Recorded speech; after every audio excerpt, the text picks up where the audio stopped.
암에 걸렸는데요. 비타민 먹는 거예요.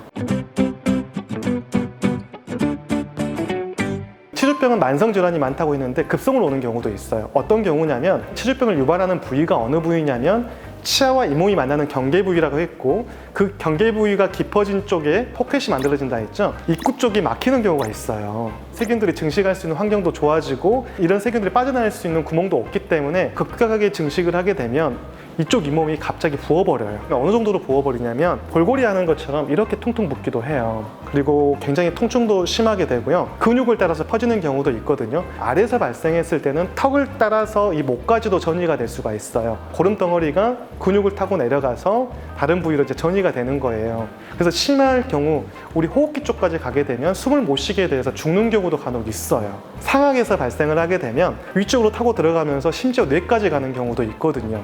이런 경우는 굉장히 이제 치주병이 중요한 게 아니라 어떻게 보면 목숨까지도 위험한 상황이 발생을 하기 때문에 빨리 그 급성에 대한 부분을 해결해 줘야 돼요. 1차적으로 그 세균을 제거를 해줘야 될 것이고요. 고름이 많이 차 있기 때문에 고름을 또 다 빼줘야 돼요. 그렇게 해서 붓기를 빼줘야 되고, 항생제를 고농도로 사용을 해서 이 세균 숫자를 빨리 줄여줘야 해요. 그래야지만이 세균이라든지 이 농양이 다른 부위까지 퍼지지 않고 여기서 잡아낼 수가 있는 거예요. 후에는 만성질환을 치료했던 것처럼 플라그라든지 그런 것들 제거를 해주고 치아 표면을 깨끗하게 해주고 치주낭을 또 제거를 해줘야지만이 급성이든 만성이든 치주병이 다시 재발하지 않게 되는 것이죠. 심지어 전압발치도 있습니다. 전체를 뽑고 한 번에 심는 경우도 굉장히 많아요. 치아가 부러져서 임플란트를 하는 경우는 뼈가 멀쩡하게 있기 때문에 이를 뽑는과 동시에 임플란트를 심을 수가 있어요. 굉장히 빠른 속도로 회복이 돼요. 풍치로 인해서 이가 발치된 경우는 심을 수 있는 뼈가 없잖아요. 뼈를 먼저 재건을 해야 해요. 치료 기간이 장장 1년이라는 시간이 소요되는 경우가 굉장히 많아요. 근데 그 과정상에서 이 고통이 굉장히 커요.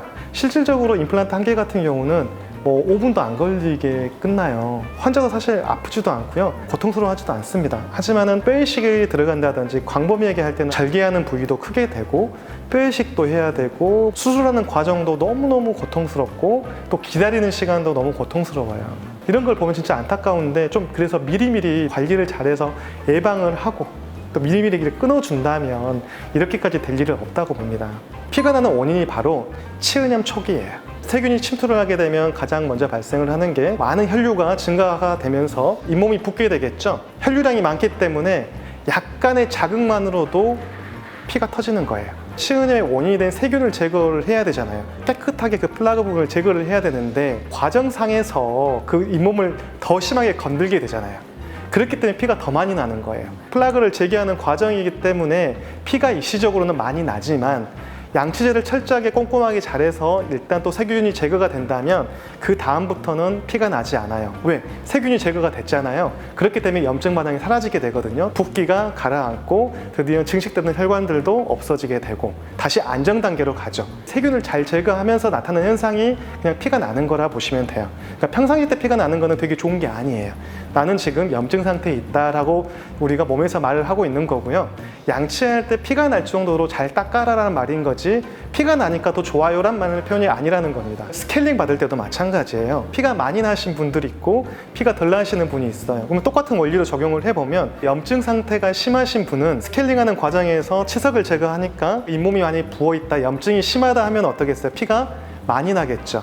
또 염증이 적게 있으신 분들은 제거할 때 어떠겠어요? 피가 덜 나는 거예요. 치료할 때 피가 많이 난다 해서 더 나쁘다 좋다 부분이 아니라 깨끗하게 제거되고 있는 과정이라고 생각하시면 되고, 일시적으로는 스케일링 받고 2, 3일간은 피가 날 수 있지만 깨끗하게 우리 플라그랑 치석이 제거가 된다면 그 다음부터는 피가 나지가 않게 되겠죠. 제가 항상 강조하는 게 세균을 잘 제거해야 된다, 세균이 할 수 있는 환경을 없애야 된다, 치아 표면이 깨끗해야 된다, 매끈해야 된다, 치주낭이 없어져야 된다. 이래야지만이 똑같은 관리를 하더라도 노력만큼 효과가 있는 것이지, 이 환경이 계속 남아있다면 아무리 내가 열심히 한다 하더라도 해결이 되지가 못해요. 임신을 했다 해서 치주병이 잘 생기는 게 아니에요.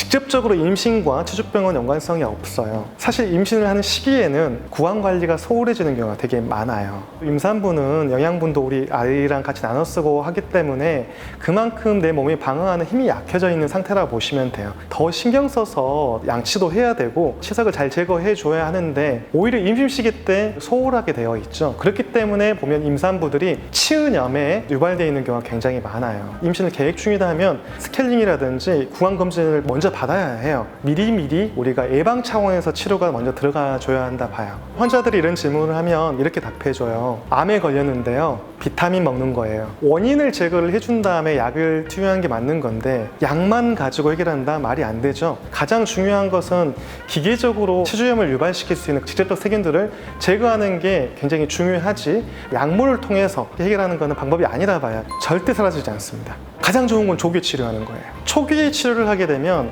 환자의 고통 지수도 없어요. 고통스럽지도 않고요. 굉장히 간단하게 끝나요. 증상이 워낙 늦게 나타나고 증상이 나타났을 때는 굉장히 진행이 많이 되어 있는 상태거든요.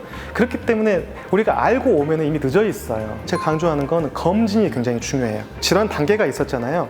내가 어느 질환 단계에 있는지를 정확하게 객관적으로 알아야 해요. 이런 설명을 잘 해줘야 돼요. 이 병의 질환에서 어느 단계에 있다, 이 단계에 있기 때문에 이런 치료를 이제는 받아야 하고 관리는 이런 방식으로 해야 돼 라는 솔루션들을 제시를 해줘야 되는데, 이런 구체적인 설명이 없이 뽑으세요, 스케일링 받으세요, 이런 단편적으로 설명을 해주고 하는 것도 문제가 있다 보고요. 또 환자 역시도 그냥 이거 별거 아니네, 뽑아야 되네, 이렇게 이분법적으로 생각하시면 안 될 것 같아요. 어떤 부분은 이렇게 급속하게 진행된 경우가 있고 좀 덜 진행된 경우도 있다 보시면 돼요.